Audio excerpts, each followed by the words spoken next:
نبی پاک صلی اللہ علیہ وسلم نے فرمایا، قیامت کے دن ہر انسان کی آنکھ بہت اشکبار ہوگی سوائے ان 3 انسانوں کی آنکھوں کے۔ وہ 3 آنکھیں کون سی ہیں؟ آج کی اس ویڈیو میں آپ کو بتائیں گے۔ بسم اللہ الرحمن الرحیم۔ ناظرین، قیامت ایک ایسا لفظ ہے جسے سن کر لوگوں کے دل بے قرار ہو جاتے ہیں۔ اگر ایک مسلمان کے سامنے قیامت کا ذکر کیا جائے، اسے ایک ہی بات یاد آتی ہے کہ اللہ تعالیٰ نے قیامت کا وعدہ کر رکھا ہے اور قیامت ایک نہ ایک دن ضرور آ کر رہے گی۔ چاہے دنیا والے جتنے مرضی حفاظتی اقدامات کر لیں، قیامت ضرور آئے گی۔ جبکہ مغرب اور سائنس بھی یہ کہتی ہے کہ قیامت آئے گی۔ سائنسدانوں کا کہنا ہے کہ کائنات میں جتنی مرضی تبدیلیاں آ جائیں، ان سے قیامت نہیں آنے والی۔ لیکن مسلمانوں سے جب پوچھا جاتا ہے کہ قیامت کب آئے گی، تو ہر مسلمان یہی کہتا ہے کہ اللہ تعالیٰ بہتر جانتے ہیں۔ جب رسول پاک صلی اللہ علیہ وسلم سے پوچھا جاتا ہے تو آپ کیا فرماتے ہیں؟ ایک دفعہ بارگاہ نبوت میں ایک آدمی آیا۔ اس نے رسول اللہ صلی اللہ علیہ وسلم سے عرض کیا، یا رسول اللہ، قیامت کب آئے گی؟ جناب رسول صلی اللہ علیہ وسلم نے فرمایا، بے شک اس بات کا علم صرف اللہ تعالیٰ کو ہے کہ قیامت کب آئے گی۔ ہمارا یقین ہے، ہمارا ایمان ہے کہ اللہ کا وعدہ سچا ہے، قیامت ضرور آئے گی۔ کب آئے گی اللہ بہتر جانتا ہے۔ اللہ تعالیٰ نے جن و انس کو صرف اپنی عبادت کے لیے پیدا کیا ہے۔ جو اس دنیا میں نیک اعمال کرے گا، اللہ کو راضی کرے گا۔ اللہ نے اس کے لیے آخرت میں انعامات رکھے ہیں، اور جو اس دنیا میں اللہ کو ناراض کرے گا، اللہ نے اس کے لیے آخرت میں عذاب تیار کر رکھا ہے۔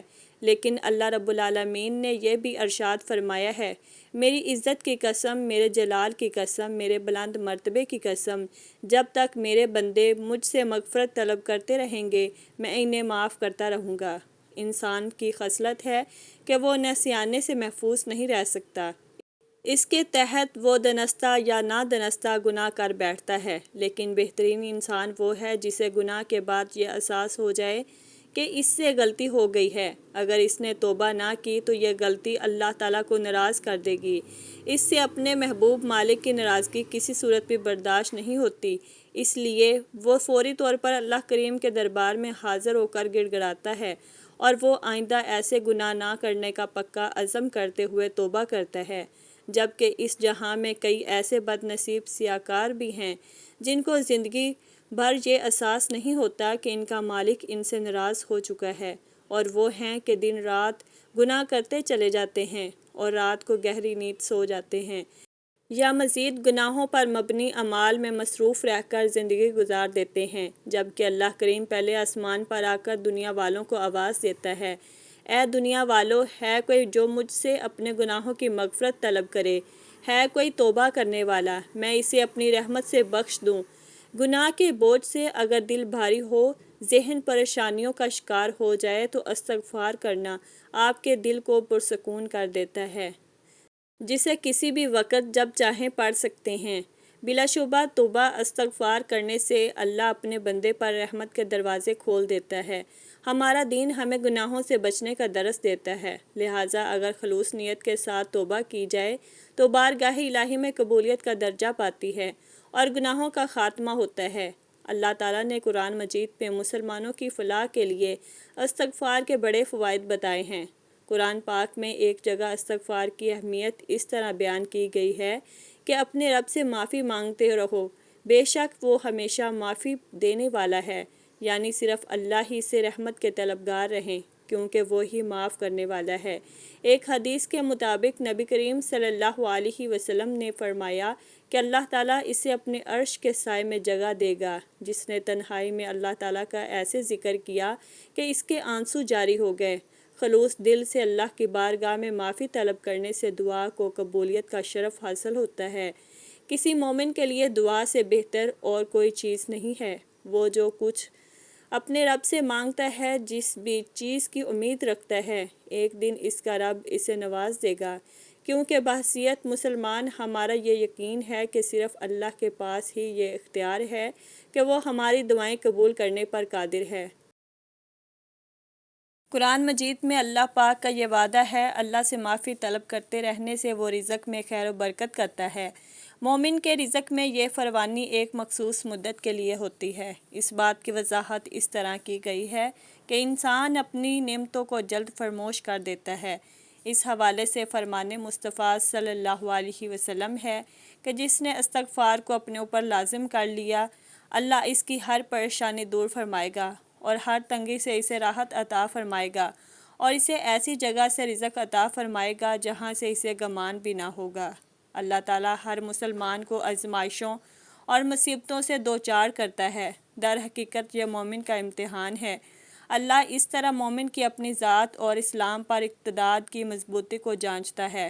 ایسے وقت میں شکوہ نہیں، اللہ سے معافی مانگنی چاہیے، استغفار کرنا چاہیے، کیونکہ رب العالمین اپنی معافی کے طلبگار بندے کو سزا نہیں دیتا بلکہ معاف کرتا ہے۔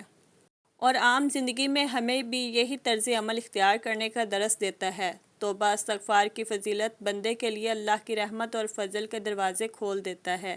بے شک اللہ بہت رحیم و کریم ہے، اور جب ہم اس سے گڑ گڑا کر معافی طلب کرتے ہیں تو وہ ہمیں ہدایت عطا کرتا ہے، اپنی رحمتوں سے نوازتا ہے اور ہمارا دل اپنی جانب راغب کر لیتا ہے۔ قرآن مجید میں استغفار کرنے والوں سے اللہ نے وعدہ کیا ہے کہ وہ اس کو اپنے بے پناہ فضل سے نوازے گا، اس دنیا میں بھی اور آخرت میں بھی۔ ناظرین، اب آپ کو بتاتے ہیں کہ وہ 3 آنکھیں کون سی ہیں جو قیامت کے دن اشکبار نہیں ہوں گی۔ نمبر 1، وہ آنکھ جو اللہ کریم کی حرام کردہ چیزوں کو دیکھنے سے باز رہی ہو، یعنی اس آنکھ نے اللہ تعالیٰ کی کسی حرام چیز کو نہ دیکھا اور نہ استعمال کیا ہو۔ بصرہ میں ایک بڑے بزرگ گزرے ہیں، ان کے بارے میں کتابوں میں لکھا ہے کہ ایک معمولی غلطی پر 40 سال آنسو بہاتے رہے۔ ایک دن وہ بزرگ بیٹھے ہوئے ایک دوسرے بزرگ ابو سلمہ کے سامنے اپنے گناہوں کا شکوہ کرنے لگے اور کہنے لگے، میں نے ایک ایسا گناہ کیا ہے جس پر 40 سال سے رو رہا ہوں۔ تو ابو سلمہ نے بات سنی اور حیران ہوئے، ایسا کون سا گناہ سرزد ہوا ہے؟ وہ کہنے لگے، ایک دن میرے بھائی مجھ سے ملنے آئے، میں نے 1 دینار کی مچھلی خریدی، چنانچہ میرے بھائی نے وہ مچھلی کھائی۔ میں نے اٹھ کر اپنے پڑوسی کی دیوار سے مٹی کا ایک ٹکڑا اٹھا لیا تاکہ وہ اس سے ہاتھ پونجھ لیں، اپنے ہاتھوں کو صاف کر لیں۔ اس مٹی کے ٹکڑے کے اٹھانے پر میں 40 سال سے رو رہا ہوں، کیونکہ وہ ٹکڑا میں نے اپنے پڑوسی کی اجازت کے بغیر اٹھایا تھا۔ کیسا احساس اور کیسا خدا کا خوف ان کے دلوں میں تھا۔ وہی بزرگ نیک لوگ ہیں جنہوں نے اپنی ساری زندگی حرام کھانے، حرام دیکھے بغیر گزاری۔ نمبر 2، وہ آنکھ جو اللہ کی راہ میں اللہ کی یاد میں ساری رات عبادت میں جاگتی رہی، جس نے راتوں میں قیام کیا اور اللہ کی یاد میں اشکبار ہوئی۔ نمبر 3، وہ آنکھ جس آنکھ سے خوف خدا کی وجہ سے ایک مکھی کے برابر بھی آنسو نکلا۔ رسول پاک صلی اللہ علیہ وسلم نے فرمایا، اپنی خطاؤں، اپنے گناہوں اور اپنی نافرمانیوں پر اللہ کے حضور اشک بہایا کرو۔ اساس ندامت اور خوف خدا میں بہنے والے آنسو اللہ تعالیٰ کو بڑے محبوب ہیں۔ اللہ تبارک و تعالیٰ کو اللہ کی شان کریمی کا واسطہ دیں کہ اے اللہ، ہم گناہ گاروں پر، سیاہ کاروں پر اپنے گھر کے کرم کے فضل و شرف کے دروازے کبھی بند نہ کرنا۔ ہم بے شک جتنے بھی سیاہ کار ہیں لیکن پھر بھی ہیں تو تیرے ہی بندے، اور تیرے سوا ہمارا کوئی سہارا نہیں ہے۔ یا اللہ، یا ذوالجلال والاکرام، ہم تجھ سے بغیر کسی عذر کے اپنے ہر گناہوں کی معافی مانگتے ہیں، وہ گناہ جو تنہائی میں کیے یا وہ جو محفل میں کیے، وہ جو نادانی میں کیے یا انجانے میں کیے یا سوچا تھا لیکن کر نہ سکے۔ اس کی بری نیت کا جو بھی گناہ ہے، اے اللہ، اپنی شان کریمی کے صدقے، اپنے کعبہ کی عظمت کے صدقے ہمیں معاف کر دے۔ اے میرے پاک اللہ، اے میرے غفور الرحیم اللہ، ہم سب کے دکھ، درد اور مشکلات کو ختم فرما دے، ہمارے رزق میں، روزگار میں، ہماری روزی میں اضافہ فرما دے۔ میرے اللہ، ہمیں بے شک مانگنا نہیں آتا لیکن تجھے دینا تو خوب آتا ہے۔ میرے اللہ، ہمیں بغیر مانگے ہی عطا کر دے۔ آمین ثم آمین۔